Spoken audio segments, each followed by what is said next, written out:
এই গ্রন্থের নাম প্রবন্ধটি লেখার পেছনে সামান্য ইতিহাস আছে। তখন জিয়াউর রহমানের রাজত্বকাল। অধ্যাপক আবুল ফজল তার শিক্ষা বিষয়ক উপদেষ্টা। আবুল ফজল সাহেবের সঙ্গে আমার বিলক্ষণ পরিচয় ছিল এবং তিনি আমাকে খুবই স্নেহ করতেন। আমার গল্প, উপন্যাস এবং প্রবন্ধের ওপর তিনি ৩টে প্রবন্ধ লিখেছেন। লেখক জীবনে আবুল ফজল সাহেবের কাছে আমি অনেক পরিমাণে ঋণী। তিনি আমার মতো অনেক তরুণেরই প্রেরণার উৎস ছিলেন। তিনি ছিলেন মুক্তবুদ্ধির পূজারী এবং ঘোষিতভাবে নাস্তিক। যেহেতু ফজল সাহেবের নাস্তিকতা প্রচার করতেন, প্রতিক্রিয়াশীল ধর্মান্ধ লোকেরা তাকে ভীষণ খারাপ চোখে দেখত এবং প্রায়ই পত্রপত্রিকায় তাকে গালাগাল করা হতো। একদিন সকালবেলা আমি প্রাতভ্রমণ করতে সোহরাওয়ার্দী উদ্যানে গিয়েছি। খুব অবাক হয়ে লক্ষ্য করলাম, সকালবেলা আবুল ফজল সাহেব মোটা তাজা, উঁচু, লম্বা, ফর্সা মতন এক ভদ্রলোকের সঙ্গে আমার বিপরীত দিক থেকে হেঁটে আসছেন। তার মাথায় একটা গোল টুপি। আবুল ফজল সাহেবের মাথায় টুপি দেখে আমি ভীষণ আশ্চর্য হলাম।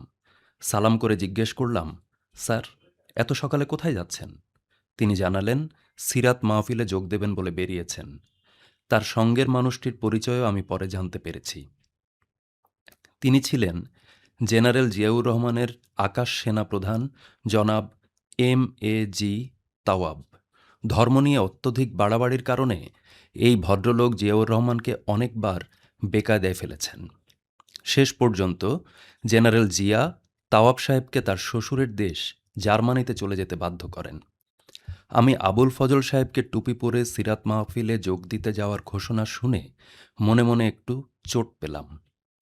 এই ঘোষিতভাবে নাস্তিক ভদ্রলোকটি আজকে ক্ষমতার স্বাদ পেতে না পেতেই নিজেকে প্রচণ্ড ধার্মিক বলে পরিচয় দিতে চাইছেন।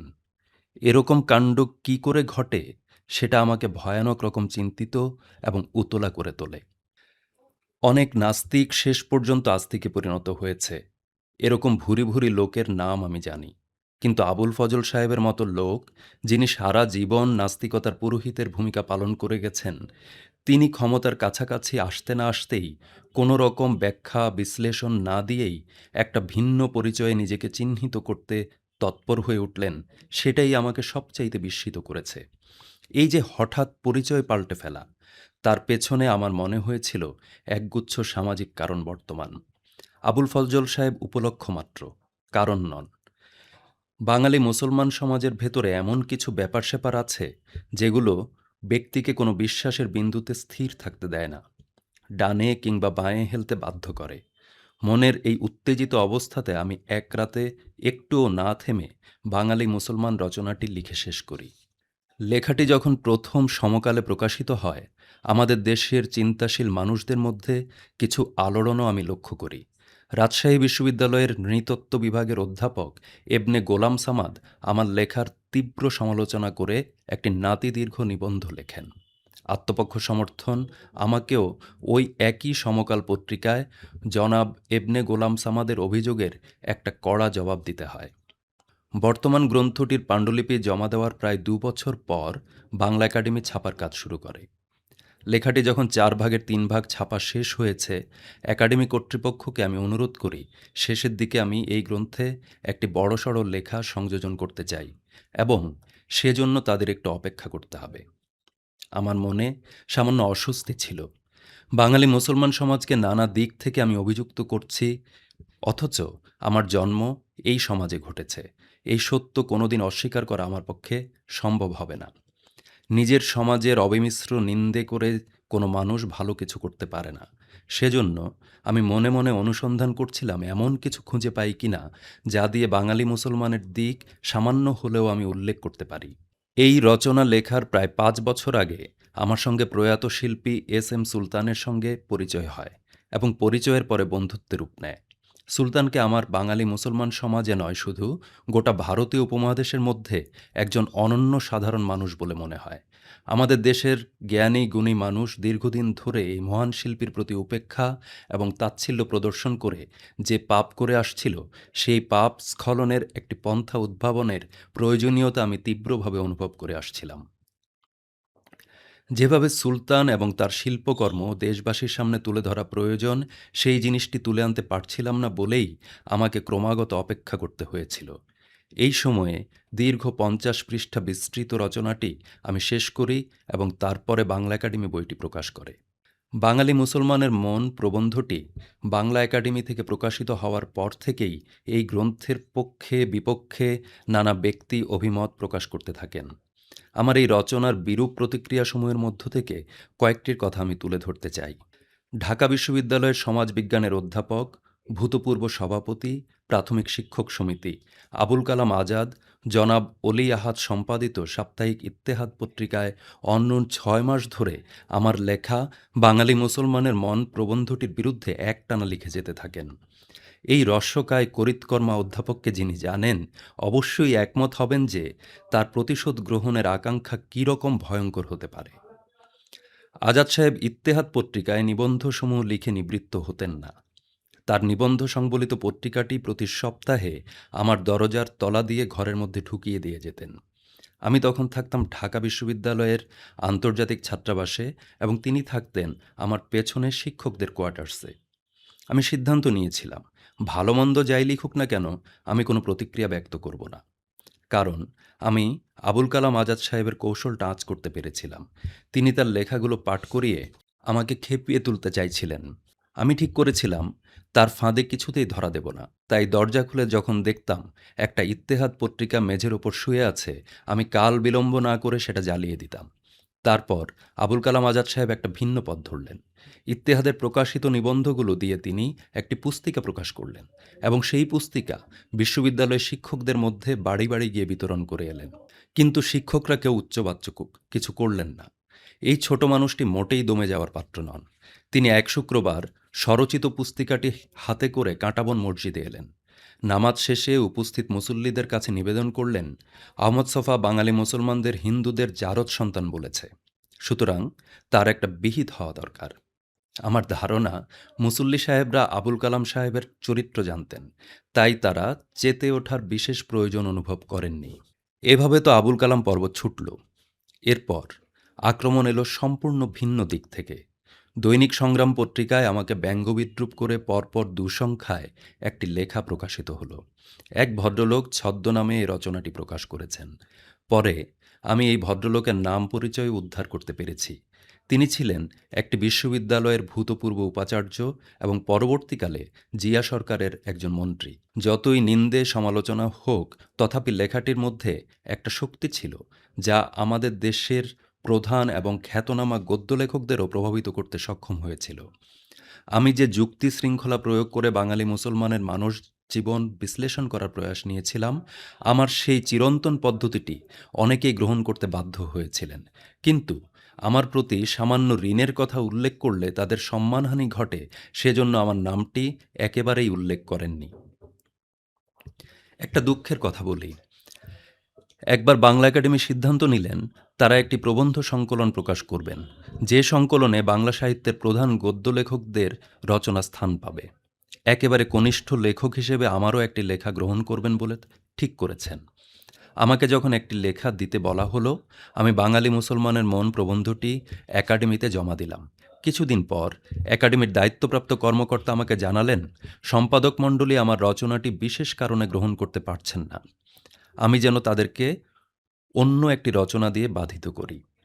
এই সংবাদটি শুনে আমি অত্যন্ত চটে যাই এবং একাডেমিকে চিঠি লিখে জানাই, প্রস্তাবিত প্রবন্ধ সংকলনের যে ৪ জন সম্পাদক রয়েছেন তাদের মধ্যে ৩ জনই এই লেখা থেকে মালমশলা সংগ্রহ করে দেদার লেখা লিখে যাচ্ছেন। সম্পাদকবৃন্দ কী কারণে এই রচনাটি গ্রহণ করতে চাননি আমাকে লিখে জানালে বাধিত হব। একাডেমি আমাকে কোনো কিছু জানাননি এবং সেই গদ্য গ্রন্থটি অদ্যাবধি প্রকাশিত হয়নি, যদিও লেখকদের সম্মানী পরিশোধ করা হয়েছিল।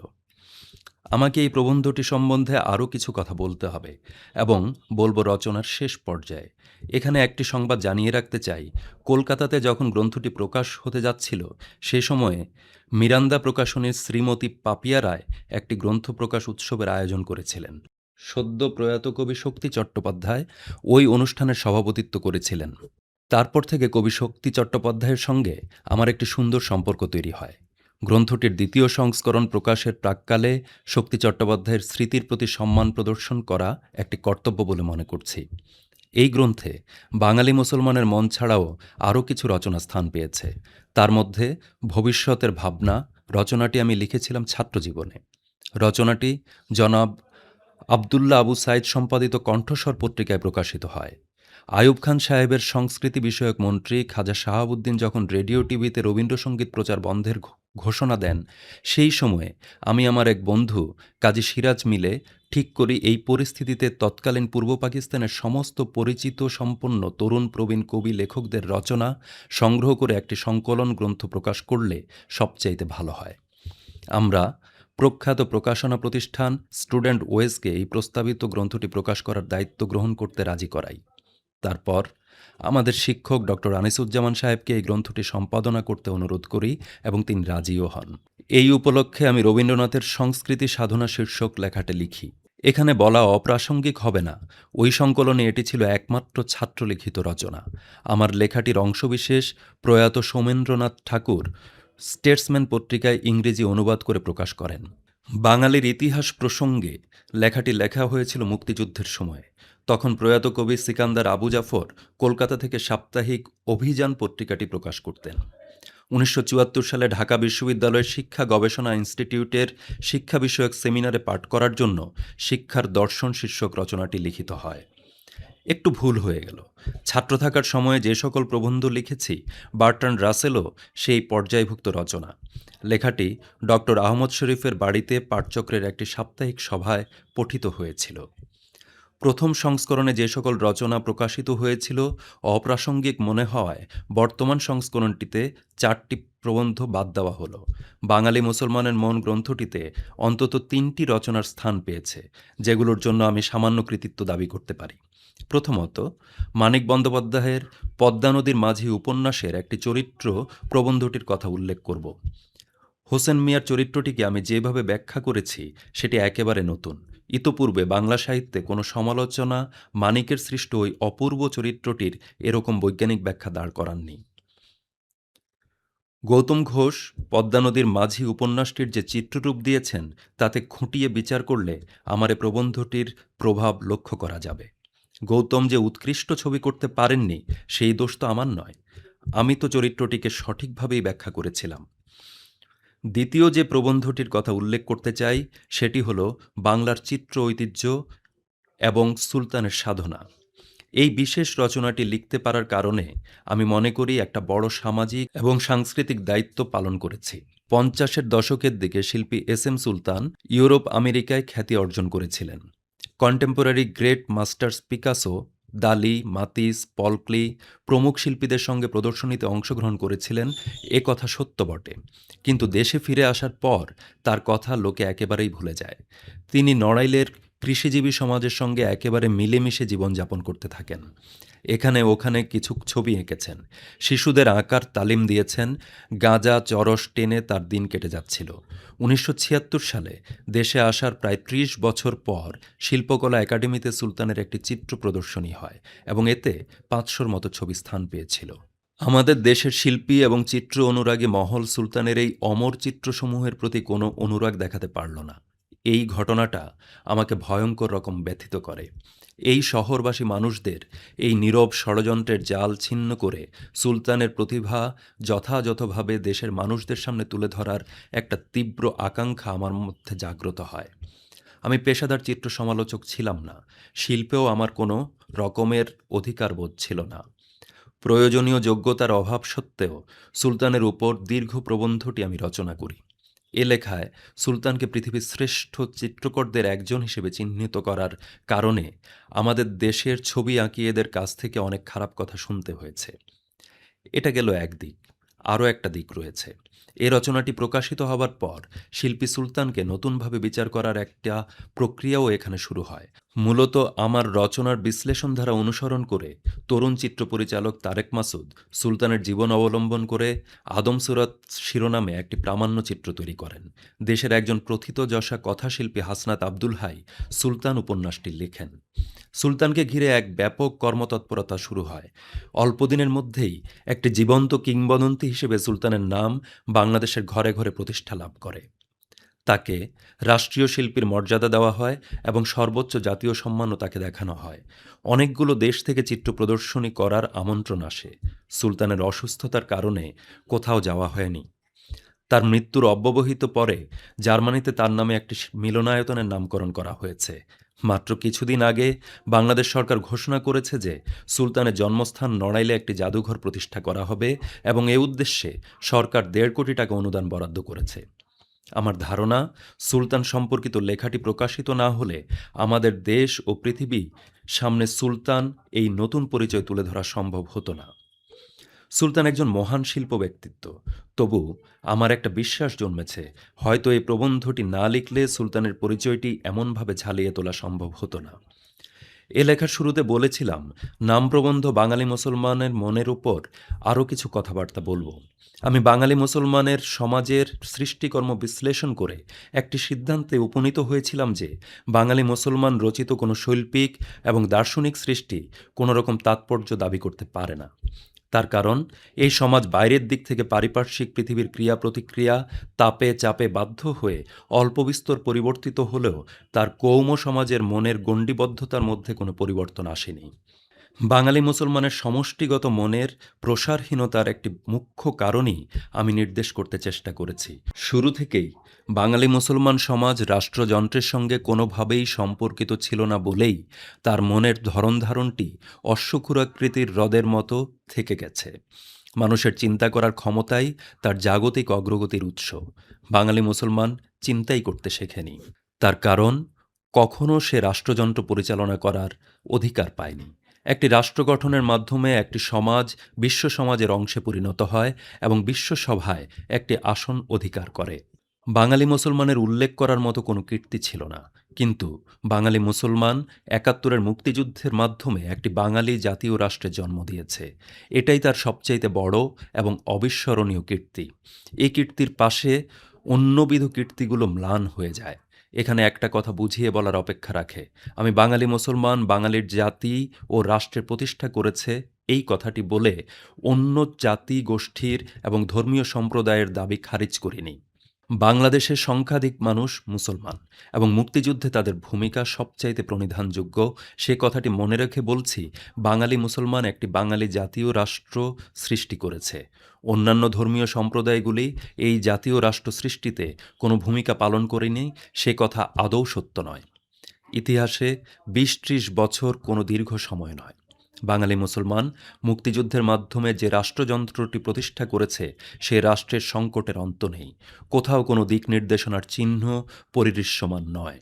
সামাজিক এবং ধর্মীয় কুসংস্কার সাম্প্রতিককালে এমন প্রচণ্ড আকার নিয়ে দেখা দিয়েছে, অনেক সময় মনে হয় এই জাতি মেরুদণ্ডের উপর থিতু হয়ে কোনোদিন দাঁড়াতেই পারবে না। মধ্যযুগীয় ভূত এই জাতিকে এমনভাবে আষ্টে পৃষ্ঠে বেঁধে রেখেছে, তার নাগপাশ কখন কিভাবে ছাড়াতে পারবে এ কথা এখন একরকম চিন্তা করাও অসম্ভব হয়ে দাঁড়িয়েছে। বর্তমান অস্থিরতা এবং মধ্যযুগীয় ধর্মীয় বদ্ধ মতের পুনরুত্থানের একটি কারণ আমি নির্দেশ করতে চাই। শুরু থেকে বাংলাদেশ রাষ্ট্রের নেতৃত্বে যে দলটি দিয়েছিল তার আদর্শিক বৃত্তটি বিশ্লেষণ করলেই সেটি ধরা পড়বে। আওয়ামী লীগ বাংলাদেশের মুক্তি সংগ্রামে নেতৃত্ব দিয়েছে। অন্যান্য দলও স্বাধীনতা সংগ্রামের অংশগ্রহণ করেছে, কিন্তু আওয়ামী লীগের প্রতিষ্ঠাতা মওলানা ভাসানী ছিলেন আসাম মুসলিম লীগের প্রেসিডেন্ট, হোসেন শহীদ সোহরাওয়ার্দী নিখিল বঙ্গ মুসলিম লীগের প্রেসিডেন্ট এবং শেখ মুজিবুর রহমান নিখিল বঙ্গ মুসলিম ছাত্রলীগের সাধারণ সম্পাদক। সুতরাং এ কথা বলা একটুও অযৌক্তিক হবে না যে মূলত আওয়ামী লীগ মুসলিম লীগের একটি অংশ। পাকিস্তানের সঙ্গে বাস করে তাদের ন্যায্য হিস্যা আদায় করতে পারছিল না বলেই আওয়ামী লীগকে শেষ পর্যন্ত বিচ্ছিন্নতাবাদী আন্দোলনের সূচনা করতে হয়েছিল। একটা কথা মনে রাখা প্রয়োজন, স্বাধীনতা সংগ্রাম এবং বিচ্ছিন্নতাবাদী আন্দোলন তাৎপর্যের দিক দিয়ে দুটি এক জিনিস নয়। এই আওয়ামী লীগের আন্দোলন যতই বেগ এবং আবেগ সঞ্চয় করেছে, সমাজের সংখ্যাগরিষ্ঠ মানুষ তাদের নেতৃত্ব কবুল করে নিয়েছিল, কিন্তু সমাজের ভেতর তারা কোনো নতুন মূল্য চিন্তার জন্ম দিতে পারেনি, নতুন সংস্কৃতি নির্মাণ করতে পারেনি। তারা সেকুলারিজমের নীতিকে শুধু রাজনৈতিক উদ্দেশ্য সাধনের হাতিয়ার হিসেবে গ্রহণ করতে বাধ্য হয়েছিল। ১৯৭৫ সালের সামরিক অভ্যুত্থানের পর শেখ মুজিব সপরিবারে যখন নিহত হলেন, তখন তার অনেক দিন পর্যন্ত আওয়ামী লীগ শিরদাঁড়া সোজা করে দাঁড়াতে পারেনি। মূলত আওয়ামী লীগই একমাত্র দল যারা আমাদের জনগণের ঐতিহাসিক সংগ্রামের উত্তাপ থেকে জন্ম নিয়েছে এবং তাই তারা একটি ঐতিহাসিক ভিত্তি রয়েছে। মুশকিলের কথা হলো, আওয়ামী লীগ যখন জেতে তখন মুষ্টিমেয় নেতা বা নেত্রীর বিজয় সূচিত হয়, কিন্তু আওয়ামী লীগ যখন পরাজিত হয় গোটা বাংলাদেশটাই পরাজিত হয়। আওয়ামী লীগের যারা বুদ্ধিজীবী তাদের অনেকেই ধর্মপ্রাণ মুসলমান সমাজে গ্রহণযোগ্য ভাষায় কথা বলতে জানেন না। তাদের কথা অনেক সময় মনে হয় ভারতের তথাকথিত সেকুলার বুদ্ধিজীবীদের ক্ষীণ প্রতিধ্বনি মাত্র। আওয়ামী লীগের বুদ্ধিজীবীরা দেশের ভেতরে সেকুলারিজম আবিষ্কার করতে অক্ষম, বাইরে থেকে সেকুলারিজম আমদানি করায় অভ্যস্ত হয়ে উঠেছে। এখানেই আমাদের জাতি এবং সমাজ জীবনের যাবতীয় বিপত্তির উৎস। মুসলিম সমাজ এবং সংস্কৃতির ভেতরে একটা সেকুলারিজম এর ভিত প্রতিষ্ঠা করতে ব্যর্থ হওয়ার কারণে আমাদের জনগণের অগ্রযাত্রা ব্যাহত হচ্ছে। শেষ কথা, আমি এটাই বলতে চাই যে বাংলাদেশের বুদ্ধিজীবীদের ধর্মীয় সংস্কারে পীড়িত মুসলিম সমাজের দিকে অত্যন্ত সাহস নিয়ে সহানুভূতির সঙ্গে তাকাতে হবে। মধ্যযুগীয় সমাজ কাঠামোর ভেতরে আধুনিক সমাজের বীজ রোপণ করে প্রাচীন সমাজ কাঠামো ফাটিয়ে ফেলতে হবে। এই কাজটি যেদিন হবে, বাঙালি এ জাতীয় রাষ্ট্রটি আপন শক্তি এবং শৌর্য নিয়ে পূর্ব ভারতের এই অঞ্চলে একটি নতুন যুগের সূচনা করবে। মনে রাখতে হবে, বাংলাদেশের জনগণ মুক্তিযুদ্ধের মাধ্যমে যে রাষ্ট্রটি জন্ম দিয়েছে সেটি ভারতীয় উপমহাদেশের মধ্যে সবচাইতে আধুনিক রাষ্ট্র। এই আধুনিক রাষ্ট্রের দাবি এবং প্রয়োজনটি স্বীকার করে নিয়ে সঠিক রাজনৈতিক দিক নির্দেশনা লাভ করলে বাংলাদেশ বাঙালি জনগোষ্ঠীর সত্যিকারের আশ্রয়স্থল হিসেবে পৃথিবীতে গৌরবের সঙ্গে মাথা তুলে দাঁড়াবে। বুক পয়েন্ট গ্রন্থটির দ্বিতীয় সংস্করণ প্রকাশে সাহসী হয়েছেন, সেজন্য অনেক ধন্যবাদ। অন্য সকলের কাছে আমার কৃতজ্ঞতা অন্তহীন।